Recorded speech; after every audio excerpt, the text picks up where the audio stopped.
Welcome, welcome, welcome. Happy Friday, everybody, to the Roots Rundown. I am your host for the day, Payron Baxter. And, we made it to Friday. Sometimes you feel like you're in a whirlwind of a shit diarrhea. And I think that this week, honestly, and every week in the Trump administration is that. So I'm glad that you made it here. I'm glad that you're safe, hopefully, wherever you are. And hopefully we can dig into some of this stuff. But I just want to just take a moment to just kind of address how we feel. There's a lot of collective angst. A lot of people don't know what to do. A lot of people feel like they're just spinning in the wind. And I just want this show to really be a place where we can all come together and either level our grievances, analyze what's happening, and just talk. Just talk about how we're feeling about what's happening, not just bullet pointed to death, because that's how we fight through this. And staying awake is resistance. Caring about yourself is resistance. Reading is resistance. History is resistance. And we must resist.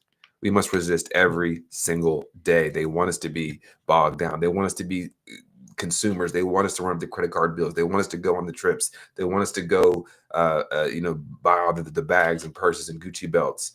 It's time for us to kind of sit with who we are. And I just saw a great video from the great Tiffany Cross. She has a new book coming out, I think, called Love Her, or Love Me, excuse me. And it's just about like us sitting with our feelings as people. And a lot of times we don't do that. We're just so quick to trying to solve the next issue, especially our more palm colored friends. It's always like, let's solution everything. And like everything doesn't need a solution. Sometimes we need to accept who we are. We need to sit with the uncertainty. And then I think that's where our beauty and strength and our resolution comes out of, because that's where a lot of my ancestors were able to find the ability to endeavor through, because they didn't have the ability to just ponder and pontificate like Thomas Jefferson. They were the enslaved ones, my ancestors. So they had to come together and sit with what they knew to be true versus what they knew they wanted to see. And that's what I want for all of us to do on this podcast, Radical Roots. So with all that being said, as my opening preamble, welcome to the Radical Roots again. I am your host, Payron Baxter. Welcome in. And again, jump to the chats. Any questions, we'll put them up on screen. We'll go through them because this is a classroom. I want all of us to be able to feel like we can come here and talk. But every day there's some news. Again, every day there's some shit popping off. There's something that we need to discuss. There's something that's like, Payron, have you seen this? People send it to me 100 times. And of course, what's on top of a lot of folks' mind are ICE in Minneapolis and their slave catching tactics, Gestapo like tactics, their above the law tactics. This should put a chill down the spine of all of us. And a lot of us have, people of color, Black people, Indigenous people, Latino people will tell you this has been our experience our entire lives. And on top of that, we don't have people that are who are in the halls of power ever, honestly, who are interested in protecting our lives. Hence why the phrase Black Lives Matter needed to exist, because the system told us our lives don't exist. And to a degree, the Renee Nicole Good situation did tell us that white lives do matter more. So now we're just telling you back what you've told us. But the growing concern that I'm hearing from a lot of people is, where is our leadership?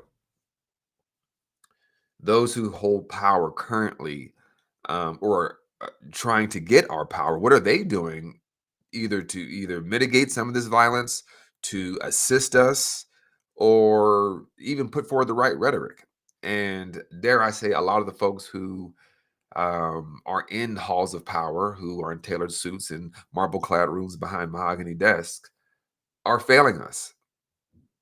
But as Dr. Joy DeGruy says, systems cannot fail people they were never intended to protect.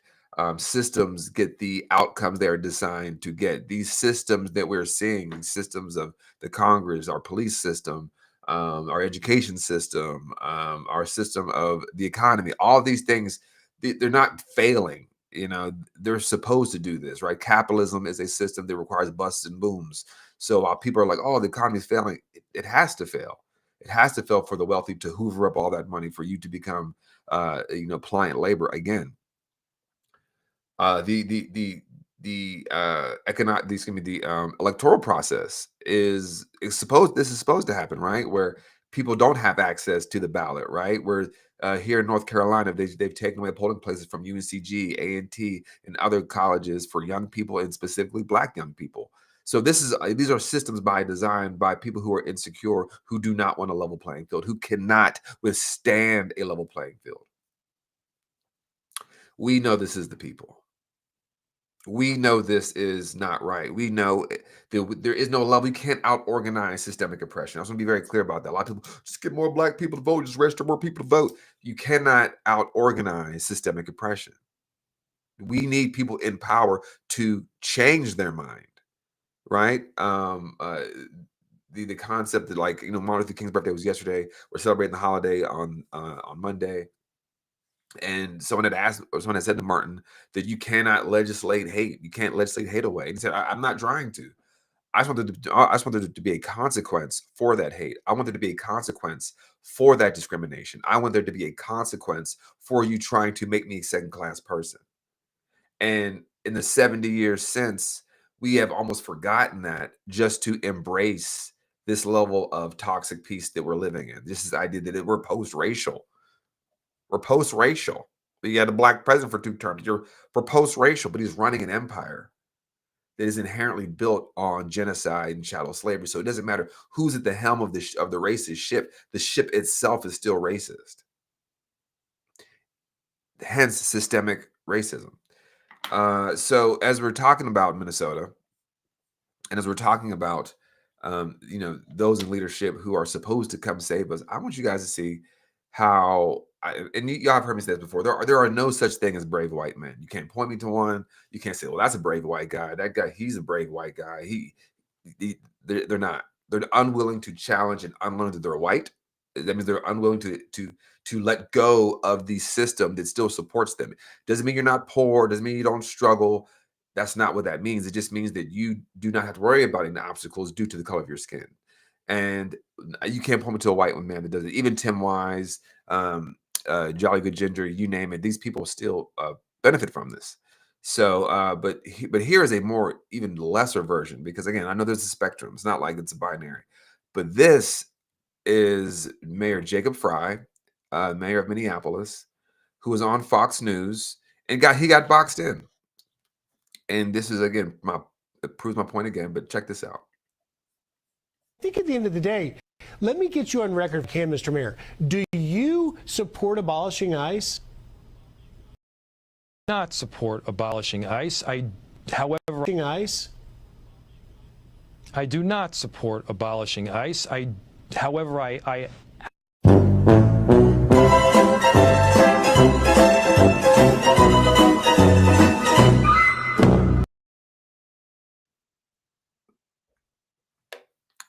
Abolishing ICE right now is one of the most popular things that anyone can say. 63% of Americans believe that ICE has gone too far. That's Democrats, Republicans, and independents.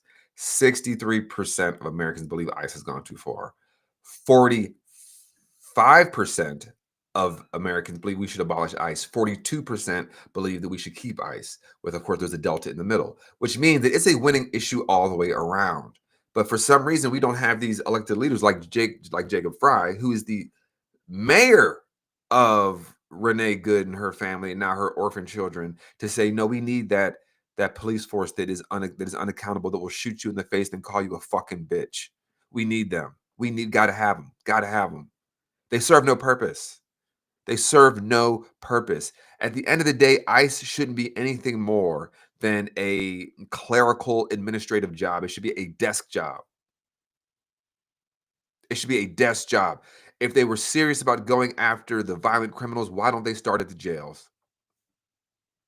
If they were serious about going after violent migrant criminals, why don't they go to the prisons? Because it's not about that. It's because this white supremacist movement wants a police force that is not accountable to the Constitution and to your rights. There was a video of a racist white man that was, let me see if I can find it here, but he's basically saying, he's like, explain it to me, liberals, why I should, or sell it to me, why should Republicans care about your rights? And he's like sitting here and he's serious. He's like, why should sell it to me? Why should Republicans care about the rights of Democrats? And what he doesn't realize is that our rights are your rights. But in their minds, they live in a whole separate world. They live in a world where it's their rights, it's the flag, it's don't tread on me, because it was always bullshit. Don't forget the Gadsden flag was created by an enslaver. So when he's saying don't tread on me, the person that invented the flag was saying, do not take my humans that I hold captive from me. That's what he was saying. So he's sitting there saying, explain to me why I should care about the rights, the constitutional rights of Democrats. Think about how sick this is. These are the people that fell over themselves for Charlie Kirk, fell over themselves to get us to understand their perspective and why they need to hate you. And it's their religion, even though it doesn't say anything in the book, in their Bible about, same-sex marriage or trans people or, black people writ large. And at the end of the day, this is just a book put together by a bunch of men that is unsighted, that has been put, there's been books put in, books taken out. It's a bunch of nonsense. And they're basing their political ideology, because it's a movement. It's a nationalistic blood and soil movement meant to entrench their power and take away the power of everyone else. So you have Jacob Fry there on Fox News of all places, backing down on an issue that the majority of Americans say that ICE has gone too far, and there's a 45% approval rate to say abolish ICE or to abolish ICE, and a 42% rate saying we need to keep ICE, and then some folks in the middle saying we don't know. So it's a winning issue. And these are moments that I think those who are if they were a true opposition party, they would be pushing back on. They would say, you know what, this thing that will shoot an American citizen, a mom of 3 who just dropped off her child, put 3 in her head like a bowling ball, this thing's got to go. They are now taking our indigenous brothers and sisters and spiriting them away to a concentration camp at Fort Snelling. If you guys don't know Fort Snelling, that's the same concentration camp that the Lakota were in during the colonization of this country, and very similar to like an Al-Aqsa flood that happened in Israel. The overarching response to that was the largest mass execution in U.S. history. Look it up. That's where they're holding these Native Americans. So these ICE agents grab these Native Americans and they're saying, I'm an American. So he calls the mother of one of these Native Americans, and she says he's Native, based off the Indian Citizenship Act of 1924. This fool then says, we don't care. Y'all are next. We have to understand we have a lawless group of people who just want to enact their racialized violence. These people who peaked physically and sexually in 5th grade. These are the people that we are now, we're telling people, please be kind while they're beating you in the head. Please don't resist while they're dragging you on your stomach and you're pregnant. Just go along. You have 2 options. Either you get in the van and go to the concentration camp, or you get shot in the face. And we're the Democrats saying this. We got to be real. We got to be real. This whole rah, let's just have fun. And I'm seeing people seeing, we're here in North Carolina. There's people that are going to see the monks right now. And I'm glad people are having some sort of a faux spiritual connection. But the folks who really need to unlearn things like white supremacy and their whiteness, I don't need y'all seeking joy and peace. I need you causing mayhem and chaos in your own mind and heart by unlearning, challenging your identity, and then doing that for your brothers and sisters who have no problem with the status quo. But moving on, so of course, moving on up the ladder to I just showed you guys Jacob Fry. Let's see what Senator 25 hours stand Cory Booker has to say about ICE. We must do more. The tragic death of Renee Good has brought into clear spotlight so many of the things the Trump administration is doing to make our communities less safe. But one of the most alarming crises are issues of training and accountability standards for ICE officers. The Trump administration has cut the training down from 5 months to about a month and a half. They have eliminated age requirements and are hiring recruits as young as 18 years old. They're putting people into training before their background checks are even complete. And so when you see people cut corners, people die. I'm continuing to lead new legislation that will bring further high professional standards and accountability to ICE. All right. What the fuck is what is he talking about? We have people losing their eyeballs because they were shot in the eye with a pepper ball at point blank range by ICE and CBP. We have women being shot in the head by ICE. We have women being dragged out of their car. We have people being shot up in Chicago. We have Native people being taken, people who have been on this land for thousands of years. Chase. Cory Booker is a fucking joke. The whole performative filibuster that everyone fell for is opposition. Exactly.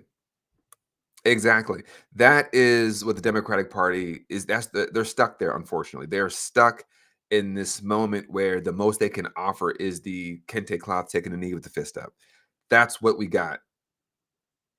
But when it comes down to it, when the rubber meets the road, will you vote to abolish ICE? We're already seeing him hedge. He's trying to say that the ICE agents don't have enough training. Jonathan Ross, I will remind you all, was on the ICE Force. What do ICE Force? It sounds like a superhero gang. The ICE Force. He was a member of ICE for over a decade. He was a firearms instructor, and clearly a abusive, misogynistic piece of shit. So Cory Booker, I don't know how you train out his misogyny. I don't know how you train out their racism. I don't know how you train out their penchant to murder people. I don't know how you train out that they were at January 6th. I don't know how you train out that they're a Proud Boy. I don't know how you train out that they are an Oath Keeper. But this is the furthest the Democrats are going to go. Hakeem Jeffries was asked, will you, or the Democrats in the Senate, will you use the budget to cut ICE and say, hey, at a bare minimum, no masks, at a bare minimum. And they're like, no. So we are on our own. We are on our own. And I don't know how to really tell any of you, but it's the truth. You all have the right to protect yourself. And when I say that, people are like, no, the police, this and the third. What I'm saying is, for a brief second, think back to before the United States was created. All the rights that are enshrined in the Constitution, you've already had as a human being on this planet, on this earth. The freedom to assemble, you had that before the Constitution existed. The freedom to move freely. If you want to go to the beach, you have to pay green pieces of paper with portraits of enslavers on them to go to the beach. You went to the beach. It'd be a long journey, but you can go there, right? To defend yourself. There was you needed words on a piece of paper to say, okay, you can defend yourself against these people, but these people can kill you with impunity. That didn't exist. So when we're trying to educate each other and decolonize, or dare I say, re-indigenize our minds, that's what I want us to do here in this classroom. Chase again. You can't train away white supremacy and fascism. Facts. Some people, I think I heard this quote back when Kevin McCarthy was the Speaker of the House, that, the Republican Party, they're hostage takers, and you got to send in a hostage negotiator. And I remember the time being like, well, some people, what if you just enjoy taking hostages? What if that's the whole thing? You just enjoy taking fucking hostages. You don't want anything. It's nihilism in its truest form. They don't want anything. The Republican organization, I don't call them a party, the Republican organization doesn't want anything. So when there's Democrats who are in elected leadership telling us that we must moderate towards a group of people that want nothing, you are moderating yourself in a direction towards nothing. So then you end up wanting nothing. Now, even though the people demand more, do you see the delta here, the gap between where we are versus what we need, the material conditions versus the institutional realities? Continue on our shame train. Continuing on our shame train here. It gets this is probably the worst one. We have 2028 presidential hopeful Gavin Newsom, slick as a nickel. Gavin Newsom, and he has a new guest on. Now we know he had Charlie Kirk on. That was his first guest, and his son said that he's a huge fan of Charlie Kirk. I don't know how this man can lead the nation. He can't lead his household. That his 13-year-old son was a deep fan of Charlie Kirk. Insane. But here he is. Then he had Steve Bannon on. But here he is with another right-wing face you may know, Ben Shapiro. And I'm sure you understand. I'm sure he pushes back on this, and he's like, we got to change some stuff. And let's see how he reacts to his questioning of ICE. Your press office tweeted out that it was state-sponsored terrorism, which, I mean, Governor, I do have to ask you about that. Yeah. That sort of thing makes our politics worse. Yeah. I mean, it does. Yeah. I mean, our ICE officers obviously are not terrorists. Yeah. A tragic situation is not state-sponsored terrorism. Yeah, I think that's fair. I mean, when it comes to ICE, I mean, I'll ask you this just generally about policy with regard to ICE, because obviously it's become incredibly contentious given what the federal government is doing in states like California. It seems to me that there have been a number of deportations from red states, right, where there are governors and localities working with ICE. California is a sanctuary state, which makes it much more difficult for local law enforcement to hand over information to ICE about deportation status. What's the purpose of that? Wouldn't best policy, you're pragmatic, you talk about your pragmatism all the time, wouldn't best policy be to cooperate with ICE in the vast majority of cases? So instead of ICE going to, as you say, hospitals and churches to pick people up, they'd be going to jailhouses to pick people up. That's exactly what they do in California. And we have over 10,000 that I've cooperated with since I've been governor of California. We work very directly with ICE as it relates to CDCR, our state prison. California has cooperated with more ICE transfers probably than any other state in the country. And I vetoed multiple pieces of legislation that have come from my legislature to stop the ability for the state of California to do that. So when it comes to the issues of violent criminals, when it comes to felons, people that are being released from the largest state system in the United States of America, California cooperates with ICE. Your press office tweeted out that this man ain't it. This man ain't it. I know that's hard for a lot of people to hear. They love Gavin Newsom. He sticks it to Trump. But he doesn't do shit for you. In a moment of national crisis, Gavin Newsom says he sides with the people causing the crisis. The people going door to door, the J.D. Vance, the man who changed his names 3 times and his religion twice as an adult. He's siding with those people. Tim Walz, we already talked about earlier in the week. We played his video and his, soppy ass, this is sad what's happening, but won't call in the National Guard. We have Jacob Fry saying we should not abolish ICE. They serve no purpose. We've already seen the numbers. Obama's deported more people. Biden's deported more people, but it's the violence of it all. And you have this twerp, Ben Shapiro, who's supposedly this, he's fighting against anti-Semitism and all this shit, and he's siding with the people with the SS tattoos on their necks. Theodore Herzl, the person that invented Zionism in the 1890s, said, one day the anti-Semitic countries will be our allies and the anti-Semites will be our best friends. Prophetic words. Prophetic words.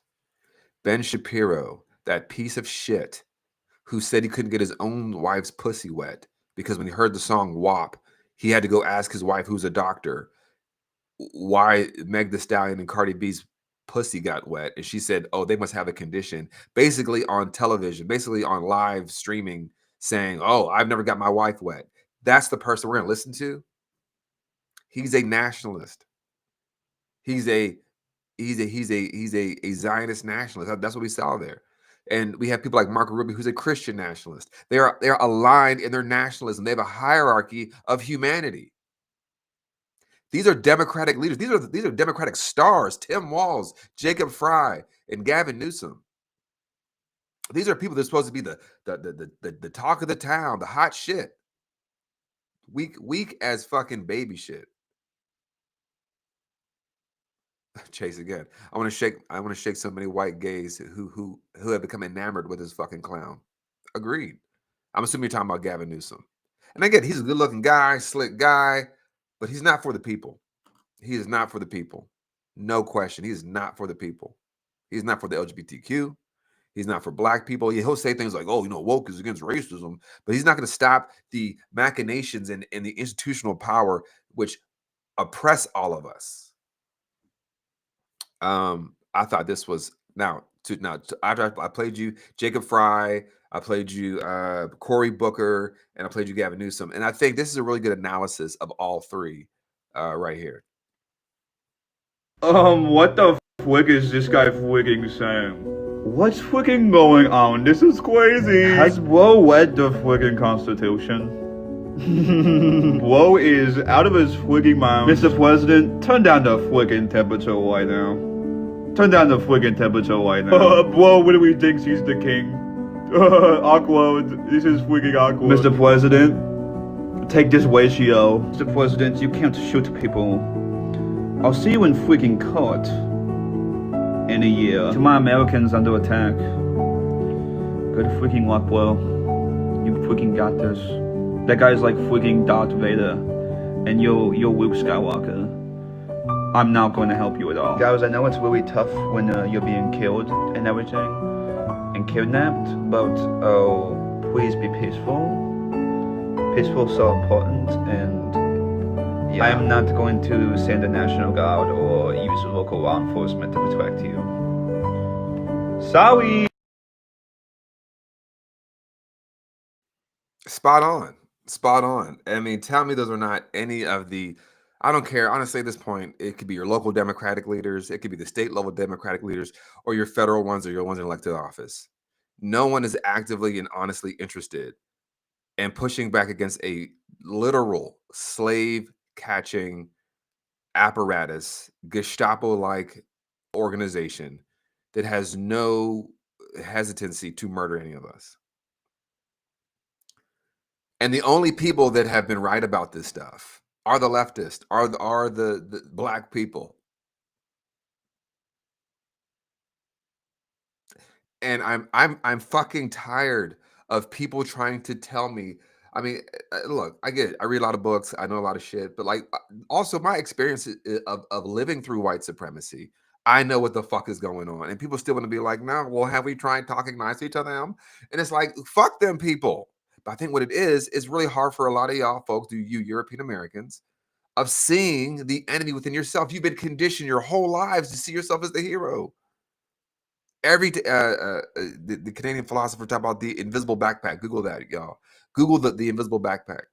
You know what that means for white America, for white people. Google what it means to have an invisible backpack.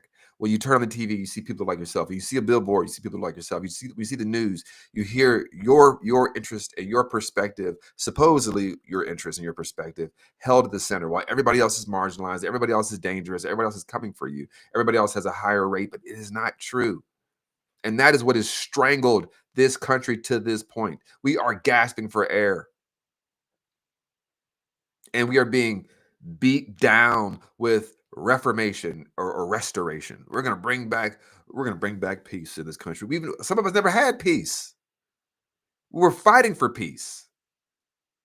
But we have people right now telling us we just gotta calm down the temperature.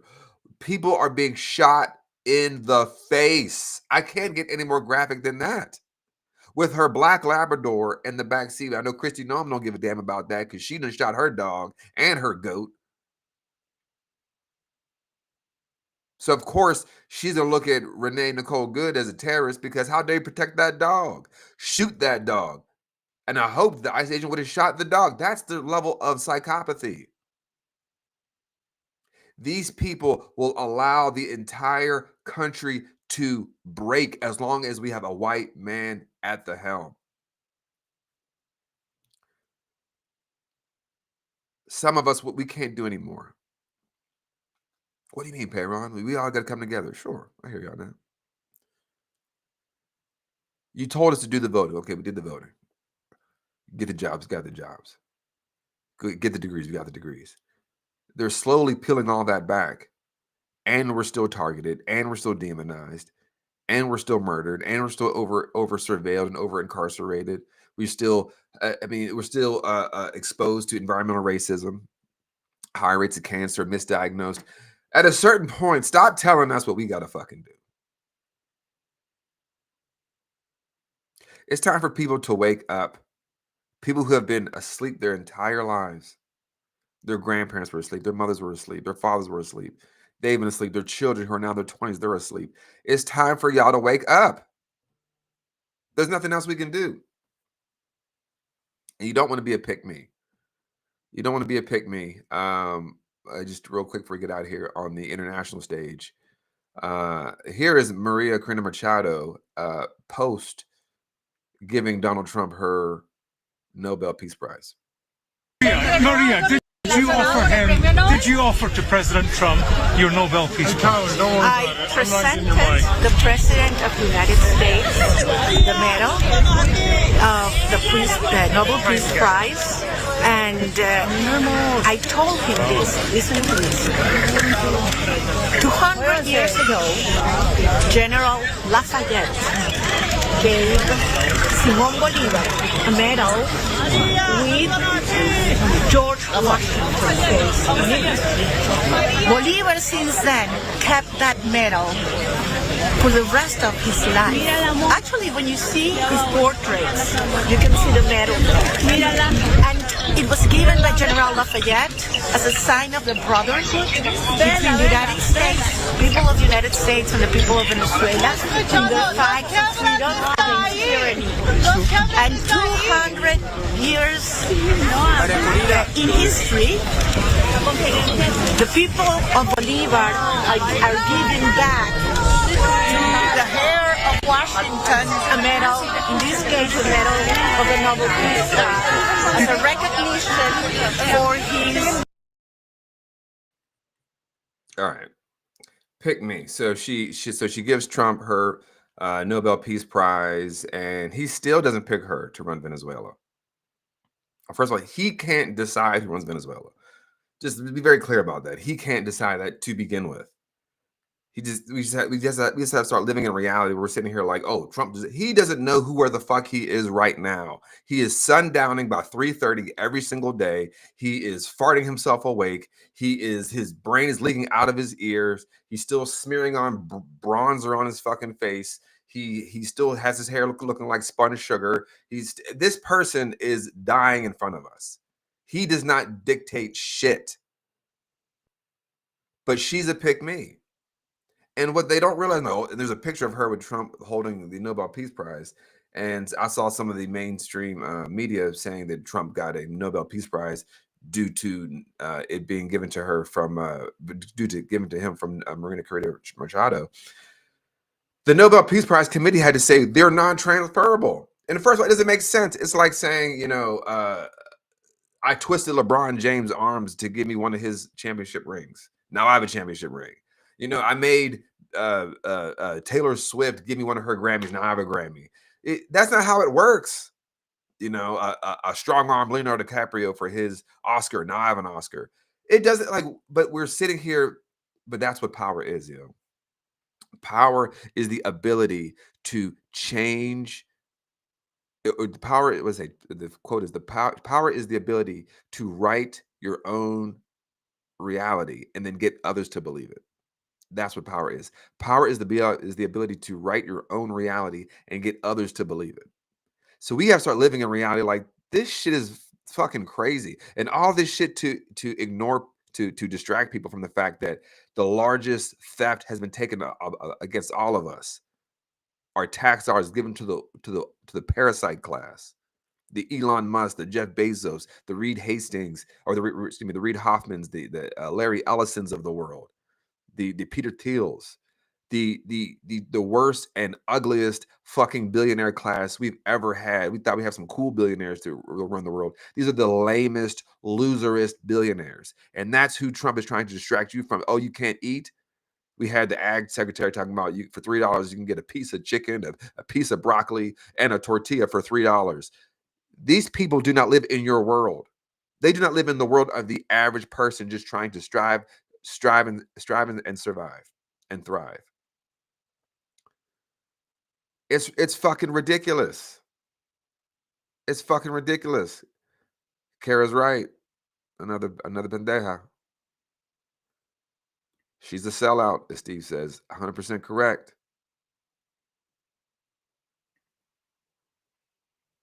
No better than Newsom booking for exactly. But we have to understand that what we're dealing with is a movement that is meant to make us all exhausted and distracted. Because when you're exhausted, distracted, hungry, and sick, you're more malleable. And they know that the empire is crumbling. They know it. And before any empire dies is when it gets the most violent. And fascism is always colonialism turned inwards. And I know people here, I've talked about the imperial boomerang on this show a lot. It goes beyond that. I mean, Langston Hughes wrote about this. Langston Hughes wrote about this. He said the Negro does not need to be taught about fascism. And I give you Jim Crow. For 100 years, we were under legal apartheid, longer than the actual apartheid where the word comes from, because that was also informed through us. So, folks, we have to, I want you all to defend yourself, learn how to grow some shit, talk to your neighbors. You know, safe neighbors. I told you guys yesterday that I have a neighbor across the way. I'm pretty sure he's in ICE because y'all heard the Jonathan Ross, the person that shot Renee Good, told his neighbor that he was a botanist for 10 years. So these people themselves are embarrassed of the shit they do. They're embarrassed. They're embarrassed to be ICE agents. So why are we protecting this? The only people that want to keep it are people like Ben Shapiro, those Fox News hosts, and these milquetoast white Democrats. We don't need a Gestapo. We don't need slave patrol. If they were serious about taking out criminals, they would go to prisons. So please, learn how to defend yourself, because these white men ain't gonna save us. It's just the reality. They're not. No one's gonna put their body between themselves, especially white men. They will not put their body between themselves and someone being harmed. Young white people, teenagers and 20-somethings, they're stepping up. But all these older guys, no. But as we get out of here, I do want to play one positive thing on this Friday before we get out of here.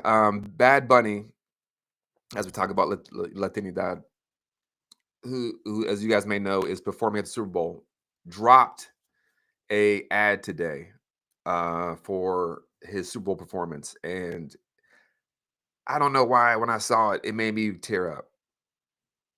I think maybe because all the attacks that Latinos are getting from our white supremacist government and our white supremacist society, and where's he from? Go back to his country. Well, we conquered and took over Puerto Rico in 1898 against their own will after they got independence from Spain, and they've been a colony ever since. So he's American, and he writes and sings and raps about the colonial experience of Puerto Rico, Boricuen. And he's a proud Puerto Rican. And he talks about his Taino roots and his Spaniard blood and the African blood from the Bomba and Plena. But he dropped this ad, and it made me cry. It made me tear up, because I'm like, in this moment of like, where they're telling you they're all against each other, he's dancing with everybody. He's dancing with everybody. So as we head out, folks, just, love yours. If you take anything from this video, our household's a big Bad Bunny fan, big Benito fan. And just, if you take anything from this, just love yours. And as Kara says here, it's Benito. Yes, we're a big Benito gang. Malo conejo. But check this out, and y'all have a good weekend, and we will see you on Sunday for our full show at 8:30 on Sunday. But until then, we'll see you later.